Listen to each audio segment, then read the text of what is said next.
வணக்கம் எல்லாருக்கும். இன்னைக்கு என்ன மினி விலாக் பார்க்க போறோம்னா ட்ரிப் மினி விலாக் தான் பார்க்க போறோம். சென்னை டு ட்ரிவாண்ட்ரம் ஒரு 2 days ட்ரிப் பிளான் பண்ணியிருந்தோம். ட்ரெயின்ல போகும்போது கார்ட்ஸ்லாம் ப்ளே பண்ணிட்டே போயிட்டு இருந்தோம். இந்த ட்ரிப்பு கிட்டத்தட்ட ஒரு 2 months பிளான் பண்ணி எக்ஸிக்யூட் பண்ணி இந்த வியூவை பார்த்ததும் கார்ட்ஸ் ப்ளே பண்றத ஸ்டாப் பண்ணிட்டு ஒருத்தரா இந்த வியூவை வீடியோ எடுக்க ஸ்டார்ட் பண்ணிட்டாங்க. And finally we reach Trivandrum central. Reach ஆனதும் ரூம் செக்இன் பண்ண போயாச்சு. நாங்கள் புக் பண்ணியிருந்த ரூம் ஒரு ஃபாரஸ்ட்டுக்குள்ளே புக் பண்ணியிருந்த ரெசார்ட்க்கு பக்கத்தில் இருந்த கோவிலில் திருவிழா. அங்கே போயிட்டு ஆத்தென்டிக்கான கேரளா மீல் சாப்பிட்டோம். சாப்பிட்டதுக்கப்புறமா பொன்முடி அப்படிங்கிற ஹில் ஏரியாவுக்கு கிளம்பியாச்சு. போகிற வழியிலேயே இந்த ஒரு குட்டி ஃபால்ஸை பார்த்தோம். நல்லா இருக்குல்ல? போக வேண்டிய ஏரியாவுக்கு ஆல்மோஸ்ட் ரீச் ஆகிட்டோம்.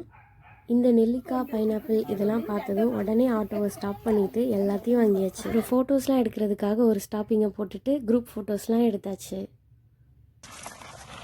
இந்த ட்ரிப்பை பிளான் பண்ணி வந்ததுக்கான ரீசனே என்னோட ஃப்ரெண்டு மேரேஜ் தான். அதுக்கு போகாமல் எப்படி வந்தாச்சு பார்த்தாச்சு. பாய் எல்லாருக்கும்.